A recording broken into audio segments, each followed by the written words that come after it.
அனைவருக்கும் வணக்கம். அதிகாரம் 25 அருளுடைமை. குறள் 241. அருட்செல்வம் செல்வத்துள் செல்வம், பொருட்செல்வம் பூரியார் கண்ணும் உள. இதன் பொருள், அருளாகிய செல்வமே செல்வத்துள் எல்லாம் சிறந்த செல்வம். பொருள்களாகிய பிற வகை செல்வங்கள் எல்லாம் இழிந்தவரிடத்திலும் உள்ளனவே.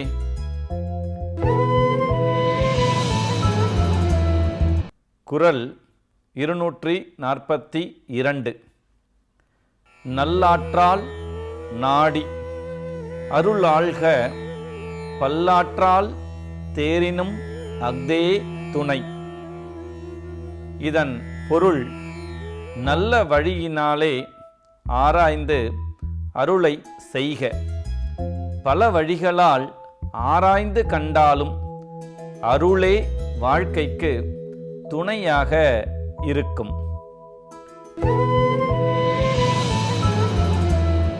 குறள் 243. அருள் சேர்ந்த நெஞ்சினார்க்கு இல்லை, இருள் சேர்ந்த இன்னா உலகம் புகழ். இதன் பொருள், அருள் நிறைந்த நெஞ்சம் உடையவர் இருள் நிறைந்த துன்ப உலகில் புகமாட்டார்.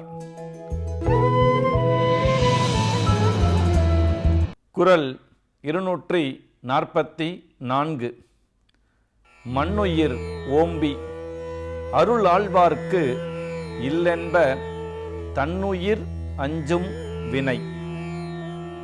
இதன் பொருள், உலக உயிர்களை பாதுகாத்து அருள் நெறியில் நிற்கும் அருளாளனுக்கு தன் உயிர் பற்றிய துன்பம் இல்லை.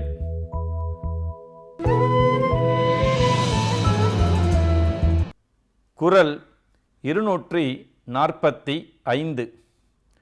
அல்லல் அருளாழ்வார்க்கு இல்லை, வழி வழங்கும் மல்லன்மா ஞாலம் கரி.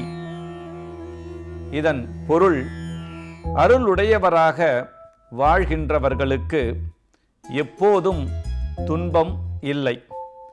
இதற்கு காற்று உழவும் வளம் மிக்க இந்த பேருலகமே சான்று.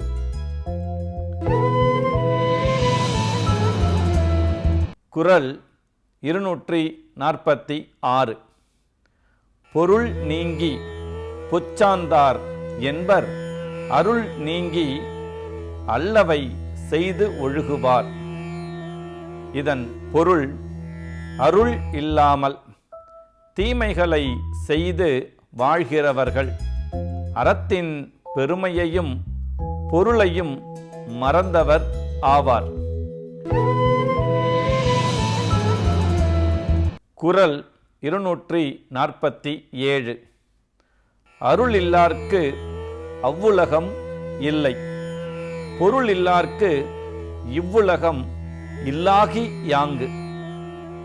இதன் பொருள், பொருள் இல்லாதவர்களுக்கு இவ்வுலகிலே இன்பமான வாழ்க்கை இல்லாதது போலவே அருள் இல்லாதவர்களுக்கு மேல் உலகத்து வாழ்வும் இல்லையாகும். குறள் 248. பொருளற்றார் பூப்பர், ஒருகால் அருளற்றார் அற்றார் மற்றாதல் அரிது. இதன் பொருள், பொருள் இல்லாதவர் மீண்டும் உழைத்தால் பொருளை பெறலாம், ஆனால் அருளை இழந்தவர் மீண்டும் பெறுதல் அரிது.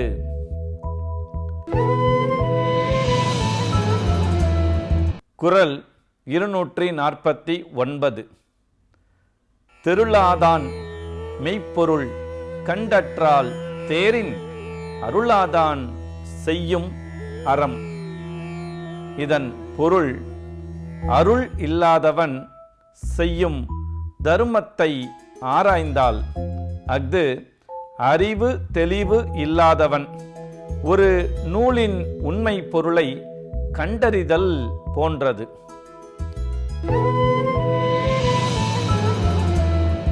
குறள் 250.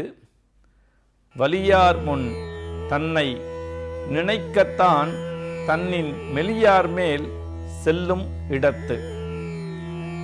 இதன் பொருள் தன்னை விட மெலிந்தவரை துன்புறுத்த நினைக்கும் போது தன்னை விட வலியவர் முன்னால் தாம் அஞ்சி நிற்கும் நிலைமையை நினைக்க வேண்டும்.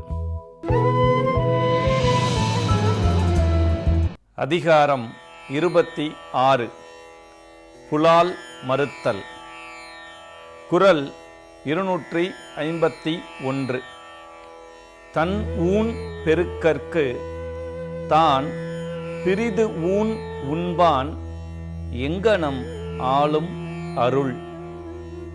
இதன் பொருள் தன் உடம்பை வளர்ப்பதற்காக தான் மற்றோர் உயிரின் உடம்பை தின்கின்றவன் எவ்வாறு அருளுடையவனாக இருக்க முடியும்?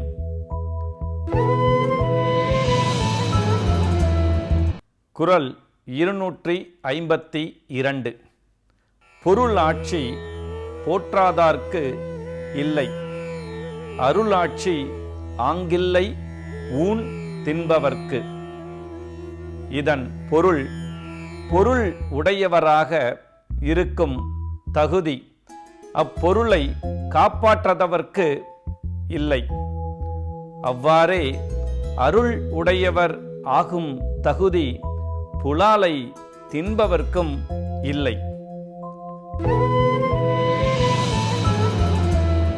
குறள் 253. படை கொண்டார் நெஞ்சம் போல் நன்றூக்காது ஒன்றன் உடல் சுவை உண்டார் மனம். இதன் பொருள் ஒரு உயிரின் உடலை சுவைபட உண்டார் மனமும் வாளை கையில் ஏந்தியவரின் நெஞ்சமும் ஒன்றுதான், அருள் இல்லை என்பதாம். குறள் 254. அருள் அல்லது யாதெனின் கொல்லாமை. கோரல் பொருள் அல்லது அவ்வூன் தினல். இதன் பொருள் அருள் எது என்றால் ஓர் உயிரையும் கொல்லாமல் இருத்தல். அருள் இல்லாதது எது என்றால் உயிர்களை கொல்லுதல், அதன் உடம்பை தின்னுதல் அறம் ஆகாது.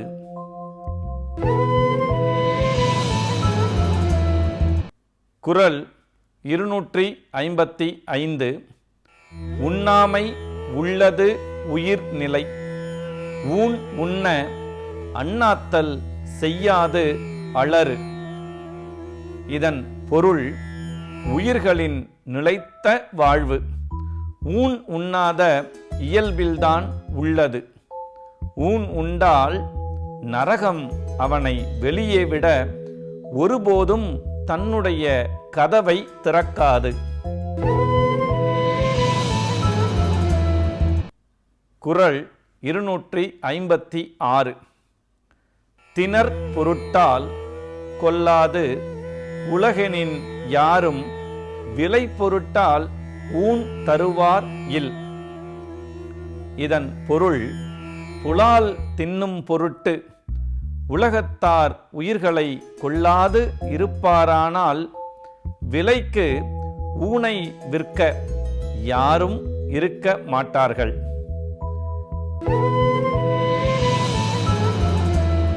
குறள் 257. உண்ணாமை வேண்டும் புலால் பிரிதொன்றன் புண் அது உணர்வார் பெறின். இதன் பொருள் புலால் என்பது இன்னொரு உடம்பின் புண்தான் என்று எண்ணினால் அதனை யாரும் உண்ணமாட்டார்.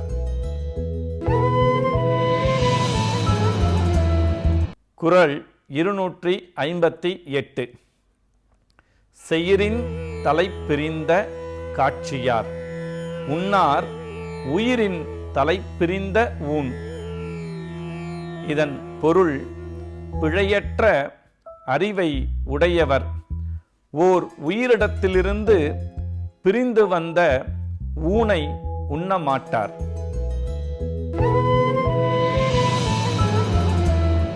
குறள் 259.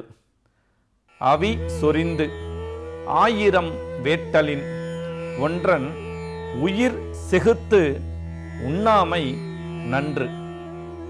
இதன் பொருள், நெய் முதலிய பொருள்களை தீயில் போட்டு 1000 வேள்விகள் செய்தலை விட ஒன்றன் உயிரை கொன்று தின்னாதிருத்தல் நல்லது. குறள் 260. கொல்லான் புலாலை மறுத்தானை கைகூப்பி எல்லா உயிரும் தொழும். இதன் பொருள், எந்த உயிரையும் கொல்லாதவனையும் புலால் உண்ணாதவனையும் உலகத்தில் உள்ள எல்லா உயிர்களும் கைகூப்பி தொழுது வணங்கும். அதிகாரம் 27. தவம். குறள் 261. உற்ற நோய் நோன்றல் உயிர்க்கு உருகன் செய்யாமை அற்றே தவத்திற்கு உரு. இதன் பொருள், தனக்கு வந்த துன்பத்தை பொறுத்தலும் மற்ற உயிர்க்கு துன்பம் செய்யாதிருத்தலும் தான் தவம் எனப்படும். குறள் 262. தவமும் தவமுடையார்க்கு ஆகும் அவம் அதனை அஃதிலார் மேற்கொள்வது. இதன் பொருள், தவம் செய்தலும் முன்பு நல்வினை செய்தார்க்கு வரும். அந்த நல்வினை இல்லாதார் அத்தவத்தை மேற்கொள்வதனால் பயனில்லை.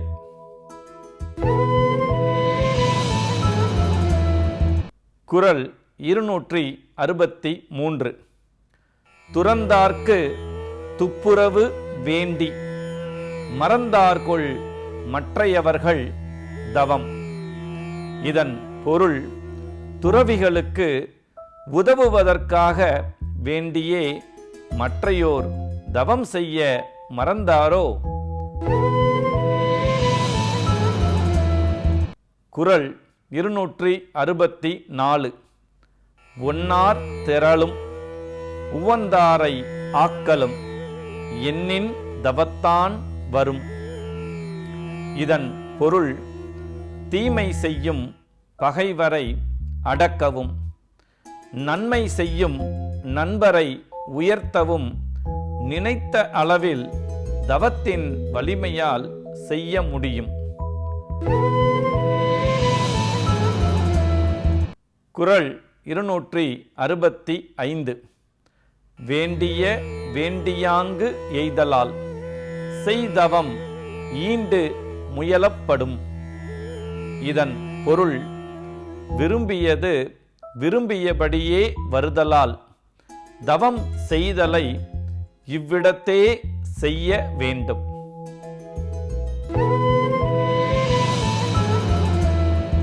குறள் 266. தவம் செய்வார் தம் கருமம் செய்வார் மற்றல்லார் அவம் செய்வார் ஆசையுட்பட்டு.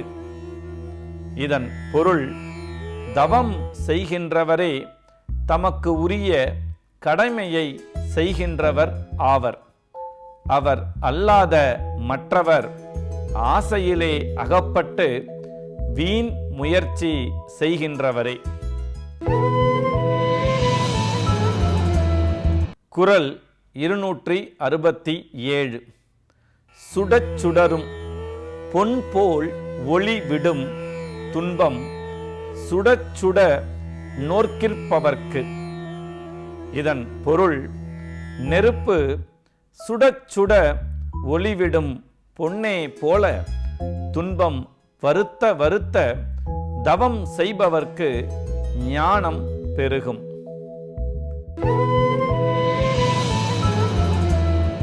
குறள் 268. தன்னுயிர் தான் அறப் பெற்றானை ஏனைய மண்ணுயிர் எல்லாம் தொழும். இதன் பொருள், தன்னுடைய உயிர் தான் என்னும் பற்று நீங்க பெற்றவனை மற்ற உயிர்கள் எல்லாம் தொழுது போற்றும்.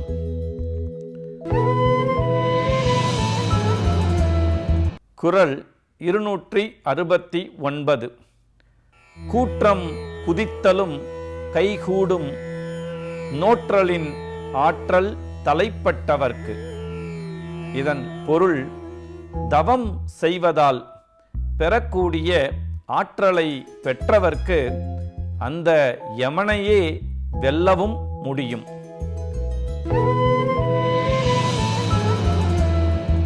குறள் 270. இலர் பலர் ஆகிய காரணம் நோற்பார் சிலர் பலர் நோலாதவர்.